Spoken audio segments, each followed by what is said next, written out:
Hello everyone. आज हम पढ़ेंगे सोल्यूशन के बारे में। चैप्टर फर्स्ट क्लास 12 का स्टार्ट करते हैं। सोल्यूशन क्या होता है, ठीक है। तो देखते हैं सोल्यूशन। देखिए क्या है आपका। देखिए सोल्यूशन किसे कहते हैं कि आपका ये सबसे पहले क्या जानते हैं आप, it is a homogeneous mixture. ये होमोजीनियस मिक्सचर होता है। कहते हैं कि व्हेन टू और मोर या फिर मोर देन टू कंपोनेंट्स जब मिक्स होते हैं तो उसको हम बोलते हैं सोल्यूशन, ठीक है। सोल्यूशन है। अब बात ये आती है कि जैसे सोल्यूशन तो इसको बोल दिया, यहाँ पे जैसे अगर हम मान लेते हैं सोल्यूशन, ठीक है। सोल्यूशन जैसे है टू और मोर कंपोनेंट इसमें क्या है ऐड हो सकते हैं, जिसको हम बोलते हैं सोल्यूशन बनता है, ठीक है। जैसे अगर हम बात कर रहे हैं यहाँ पे मान लीजिए एक कंटेनर लिया, ठीक है। अब जैसे इस कंटेनर में मान लीजिए कोई ए कंपोनेंट है। जैसे ए कंपोनेंट हम मान लेते हैं कोई लिक्विड होगा, ठीक है। हम लिक्विड की बात कर रहे हैं। अब दूसरा अगर कंपोनेंट हम क्या करें इसमें ऐड करें, ठीक है।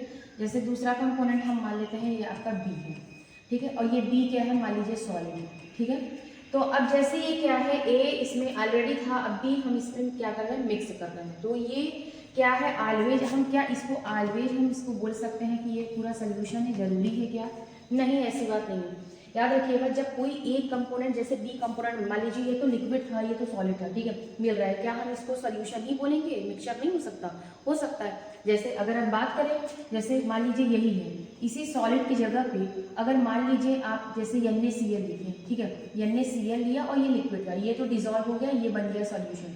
अगर इसी की जगह पे अगर आप क्या लें, सैंड के पार्टिकल ले और इसी को क्या करें वाटर में डिजॉल्व करें, तो ये क्या सोल्यूशन बनेगा, रेडी नहीं होगा।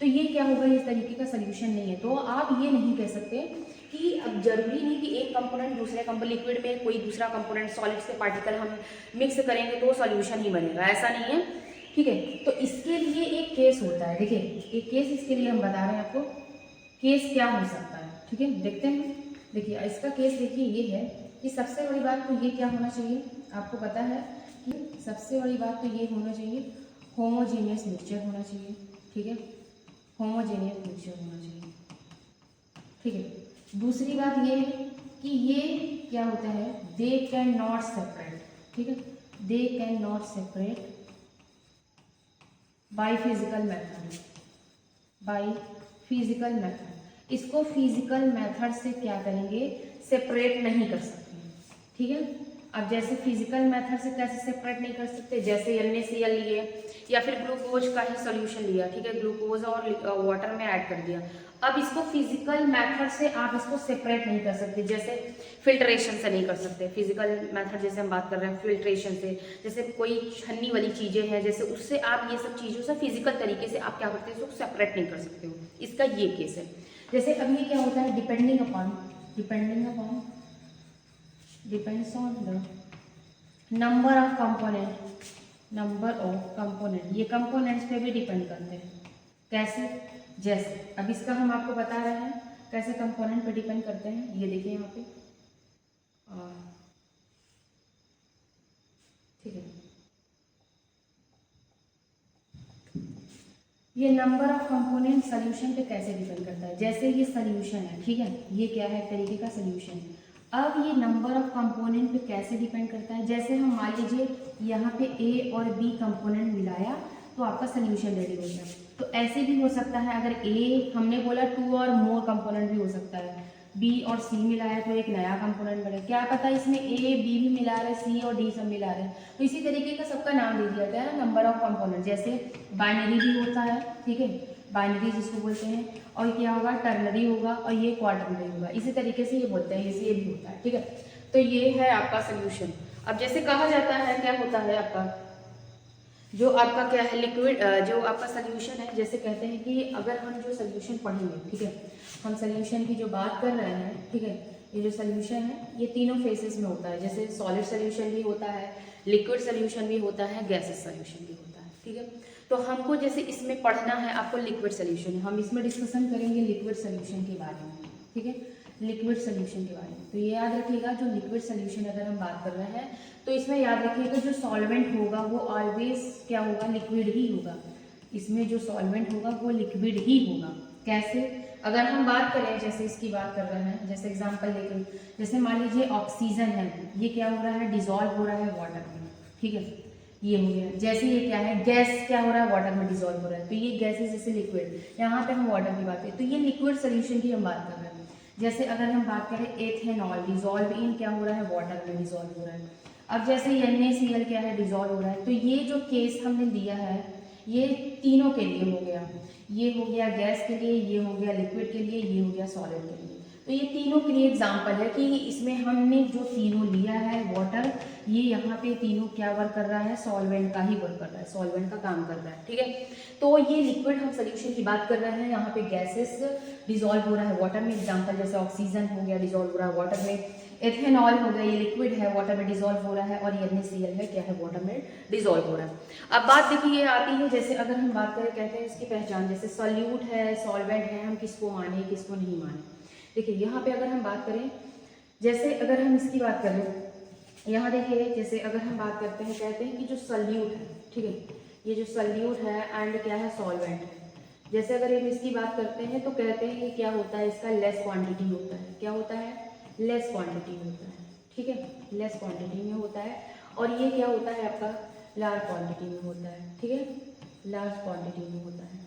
अब कैसे पता चलेगा, जैसे अगर हम एग्जांपल के तौर पे देखें, जैसे हम मान लेते हैं एग्जांपल देते हैं, ठीक है, जैसे आपका एग्जांपल जैसे अगर ये ले रहे हैं, जैसे हम यहाँ पे ले रहे हैं, इसमें कह रहा है 20% आपका volume by volume aqueous solution जैसे दिया गया है, ठीक है, एक्वस हम मान लेते हैं एल्कोहल, ठीक है, एक्वस एल्कोहल है। अब इसका मतलब ये है कि एक्वस में है कि इसका मतलब एल्कोहल क्या है, डिजोल्व है वाटर में, ठीक है, इसका मतलब एल्कोहल और वाटर में क्या है, डिजोल्व है। तो अब 20% का मतलब ये है, कंसंट्रेशन टर्म अगर आप पढ़े होंगे तो ये समझ जाएंगे कि ये क्या है, 20% क्या कहना चाह रहा है। इसका मतलब ये है कि जैसे आपका क्या है, 20 ml of alcohol present in 100 ml of solution, 100 ml of solution. इसका मतलब ये है कि 100 ml सॉल्यूशन में 20 ml एल्कोहल क्या है, प्रेजेंट है। अब जैसे ये क्या है, अब 20 ml जैसे अल्कोहल है, तो इसका मतलब जो वाटर होगा, मतलब किस में, एक्वस है, एक्वस है, ये वाटर हो गया, तो ये कितने में होगा, यानी 80 में होगा। तो जैसे कहने का मतलब ये है कि जिसमें एल्कोहल की बात कर रहे हैं और इसमें वाटर की बात हो रहा है। अब जैसे इसमें क्वांटिटी के अकॉर्डिंग अगर आप देखें, तो क्वांटिटी के अकॉर्डिंग देखेंगे तो इसका क्या है, लेस है, और इसका क्या है, लार्ज है, ठीक है। तो इसके अकॉर्डिंग ये क्या होगा, हम मान लेंगे ये क्या है, सॉल्वेंट का वर्क कर रहा है, और यहाँ पे क्या हो जाएगा, ये सॉल्यूट का वर्क कर रहा है। अब जैसे एक क्वेश्चन अगर इसी पे अगर अब बनाए, तो वहाँ पे कैसे आप क्लैरिफाई करेंगे कि ये सॉल्यूट है कि सॉल्वेंट है। देखिए बता रहे हैं, जैसे आपका ये हो गया।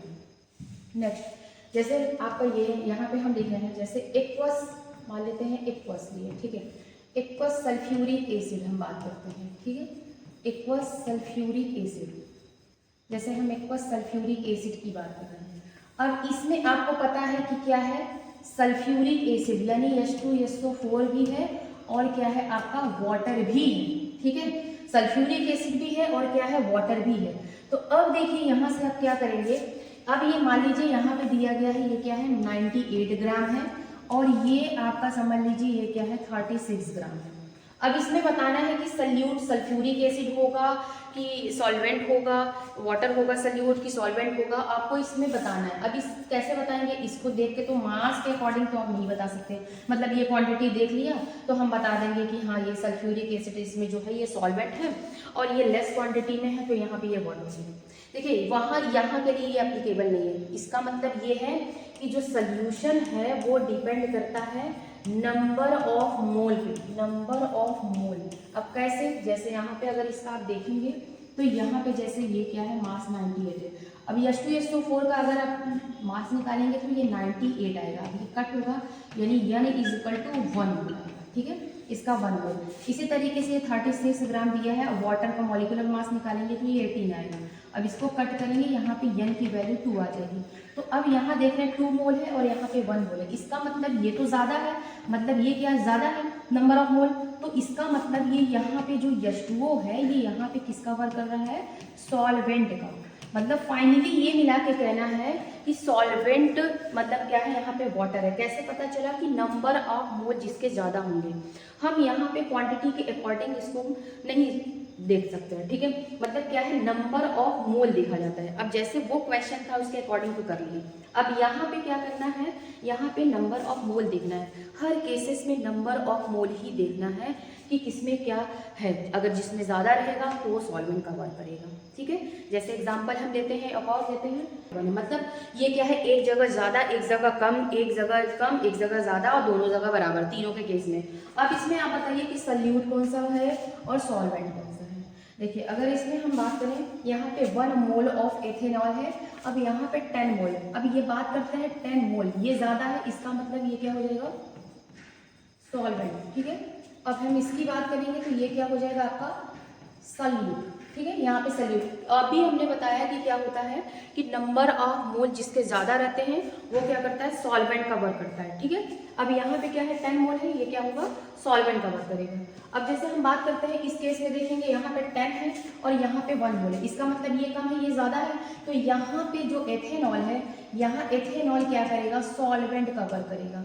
और यहाँ पे जो ये वर्क करेगा 1 मोल, ये क्या करेगा, वाटर सल्यूट का काम करेगा। हमने अभी बताया है कि जो नंबर ऑफ मोल होता है वो क्या होता है, अगर ज़्यादा है तो उसको हम सॉल्वेंट एज्यूम करते हैं, ओके। जैसे अब हम इस केस में बात करते हैं, यहाँ पे क्या हो गया, दोनों बराबर हो गया, ठीक है, यहाँ पे दोनों बराबर है। अब इस केस में क्या देखेंगे, यहाँ पे एथेनॉल है और यहाँ पे वाटर है, मतलब लिक्विड लिक्विड सोल्यूशन है, ठीक है। तो अब यहाँ पे देखेंगे, यहाँ पे 1 मोल है, यहाँ पे 1 मोल है। अब जब केस बराबर हो जाते हैं, नंबर ऑफ मोल दोनों बराबर हो जाते हैं, तब हम क्या करेंगे, वाटर को हम क्या करते हैं, सॉल्वेंट मानते हैं, ठीक है। यहाँ पे हम वाटर को सॉल्वेंट माना जाता है और इसको हम क्या एज्यूम करेंगे, ये क्या हो जाएगा आपका सल्यूट, ठीक है। इस तरीके से हम क्या करते हैं, किसी भी सल्यूट का सॉल्वेंट का आइडेंटिफिकेशन इस तरीके से करते हैं, नंबर ऑफ मोल पे, मतलब क्या है, उसकी क्वांटिटी पे देख के हम एज्यूम कर लेते हैं कि ये सॉल्यूट है और ये सॉल्वेंट है, ठीक है। जैसे एक आप दो और देखते हैं, जैसे याद रखिएगा, किसी भी जैसे हम मान लेते हैं हाउ टू डिसाइड सॉल्यूट और सॉल्वेंट, ठीक है। सॉल्यूट एंड सॉल्वेंट को हम डिसाइड कैसे करें, जैसे हम दो तरीके से कर सकते हैं। जैसे एक बात करें, होता है क्वांटिटी, ठीक है, क्वांटिटी होता है, और एक क्या होता है, फेस ऑफ सोल्यूशन।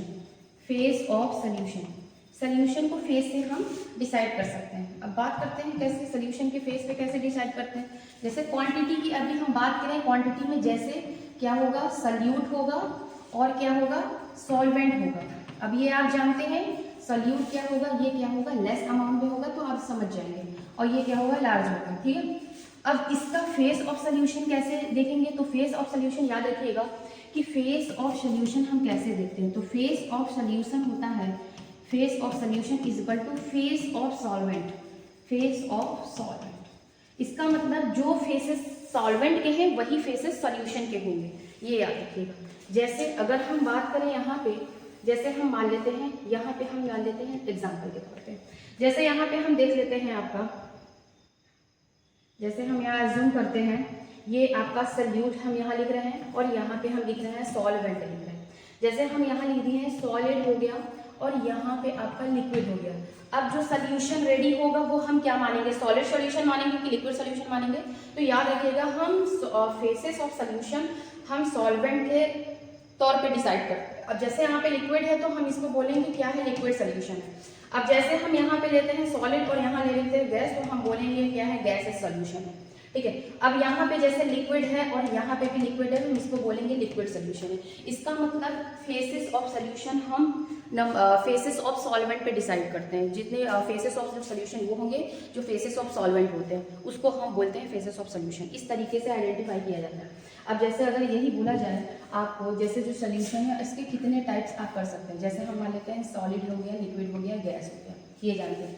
अब इसके जैसे 3 फेसेस आप निकाल सकते हो, जैसे कैसे, जैसे एक बात करें हम सॉलिड का सॉलिड में कर सकते हो, सॉलिड का लिक्विड में कर सकते हो, इसका गैस में कर सकते हो। इसी तरीके से इसका भी कर सकते हो, इसका क्या सकते हो, सॉलिड में कर सकते हो, लिक्विड में करते हो, गैस का भी।